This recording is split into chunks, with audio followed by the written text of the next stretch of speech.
Southern California, where it's always sunny and 75. Another perfect backdrop and a fantastic illustration of why it's so great to be a Los Angeles Ram. Welcome to Inside Rams Camp, presented by Unifi Financial Credit Union, now on the heels of day 3. And perfectly now joining us, the third-year outside linebacker. We got Agent Zero, Byron Young, and of course alongside J.B. Long, I'm Camryn Irwin. And Byron, you're number 3. How is this camp a little bit different than the previous 2?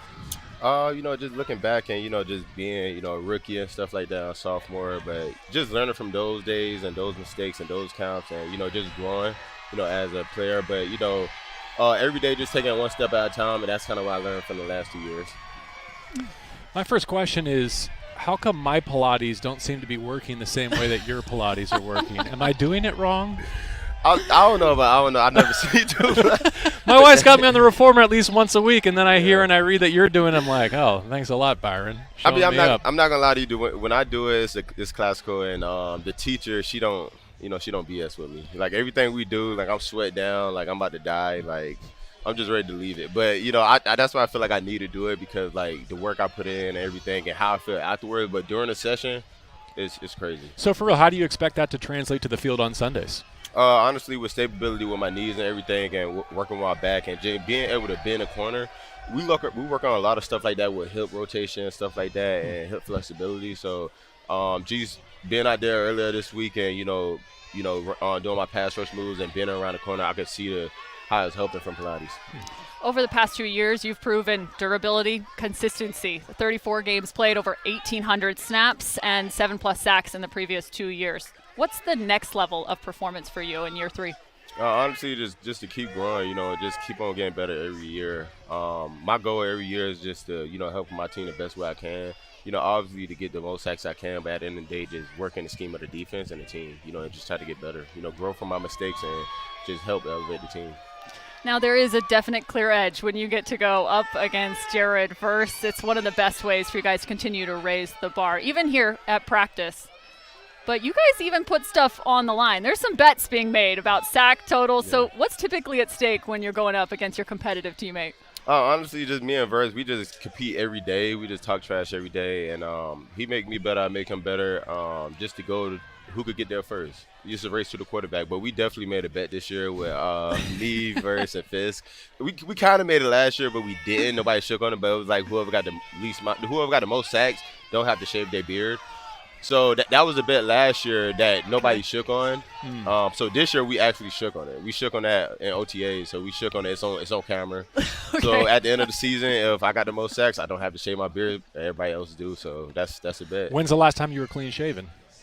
I think last camp I did. Last camp I definitely did. You throw Kobe in that mix, and there's 4 guys that I believe all have double-digit sack potential in 2025. Sometimes they'll talk about a hoops team and they'll wonder, like, are there enough shots to go around, or like on an offense here, are there enough targets, enough footballs? Are there enough pass rush opportunities for the 4 of you and then some on the Rams defensive front? Oh, absolutely. There's a lot of outs out there for everybody. Like, so it just like, for me, how I see it, if it's verse op, it still could be your op at the same time. So you just got to know how to play in the scheme of the defense. You got to win somebody else op, you got to find a way to win. So that's kind of what my coach is telling me this year, because last year I kind of was thinking like, okay, is that person op? That's his op. There's no way I could get that. But at the same time, if it's his op, you could end up getting a garbage sack. You never know. So you got to always rush and, just be ready to collect. All sacks are good sacks. No such thing as a garbage sack. Am I right? True. No, for sure. No, that's true. That's true. BY, so many have come to know and love your story. It's one of perseverance, dedication, determination. I mean, you name it. It could be a Hollywood blockbuster. So in that vein, if you were to self-title your story to this point, what would it be? Oh, easy adversity.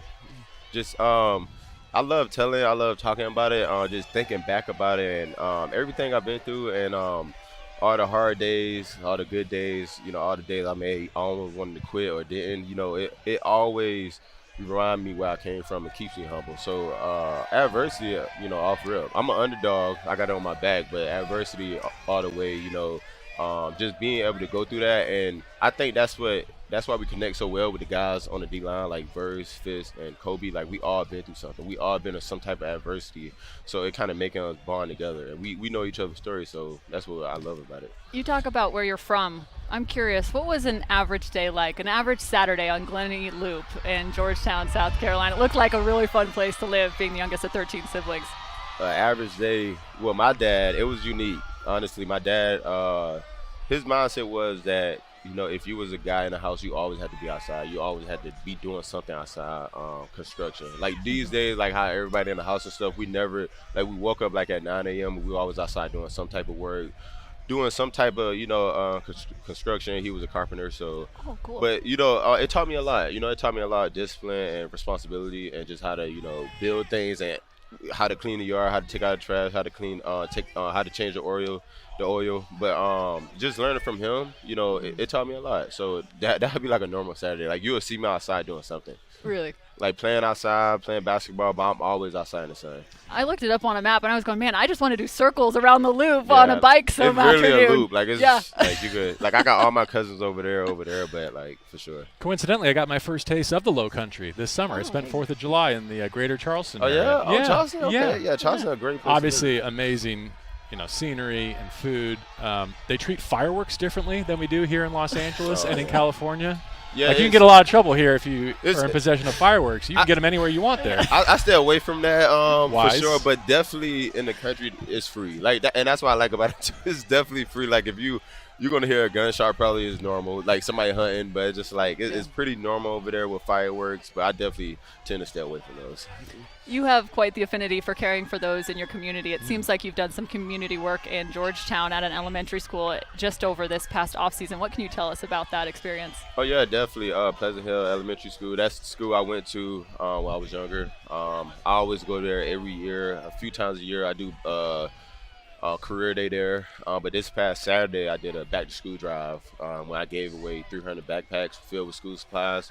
I partnered with Dollar General, and they were so generous, and they donated all the school supplies.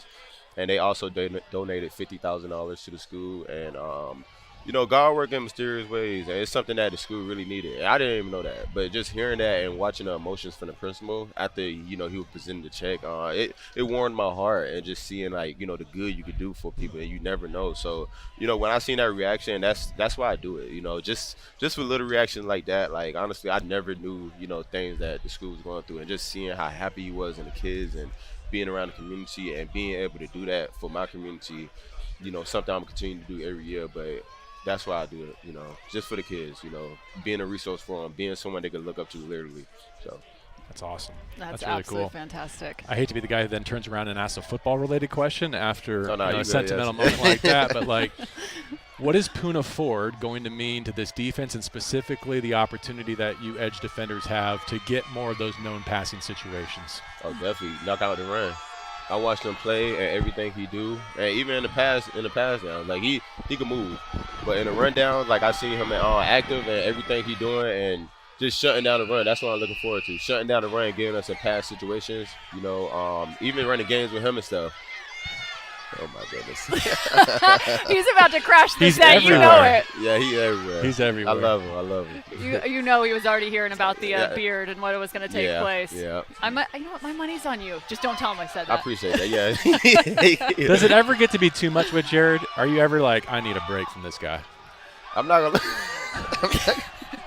He know, like, Jared is where he knows, like, where you kind of doing too much, but sometimes he don't care. But, like, if you feel like you're having a bad day, you going through something, one thing he always do, and I appreciate him about, he'll come to you and say, whatever it is, I'm praying for you. Like, regardless what it is, like, sometimes I have hard days and he could see it, he'll just come to you and say that. Like, he don't know what it is, but that's one thing I learned about Jared, that he probably like one of the only people that I met that does stuff like that. He's a caring person, but no, definitely you're gonna hear him 24/7. Like, even if you having a bad day, got a headache, I'm like, bro, how do you like constantly keep going? But that he wouldn't be Jared without that. So I like that. You're supposed to listen twice as much as you talk, because you got 2 ears. Uh-huh. I don't think Jared probably could possibly listen twice as much as he talks. But your point is he still does sense. And he's still very. He quick with it though. You say something, he's so quick with it. Like it's like he had everything written down in his head. So if you say something to him, he got to come back just like that. Like I'm saying, if you say something about his hair, blah blah blah, I said, bro, how do you just come up with it? You just be sitting there writing on the. Has your trash talk elevated in that sense, having to go up against him constantly? A little bit. Oh yeah, for sure. Actually, Okay. I'm sure. Like yesterday, I was kind of It's getting out. reps. I was getting out of my character yesterday, talking trash to the quarterbacks. I'm just like, I never do this like that. Jared got me.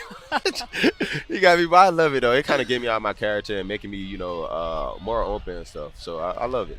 In the same vein, I got to ask, if you had to sack one guy on this team, who would you pick? On this team, On your team. Wait, like anybody can go play quarterback? Yeah, and he anybody can oh, go I play. like this. Anybody can go play quarterback, and you Anybody can go can- get him. Jared. I Because knew that was gonna be an answer. Jared, because like I want to know what he's gonna say afterwards. Like I gotta hear it. Like he's still gonna be talking trash, but I love it though. But definitely it'll be Jared, cause he feel like he can play every position already.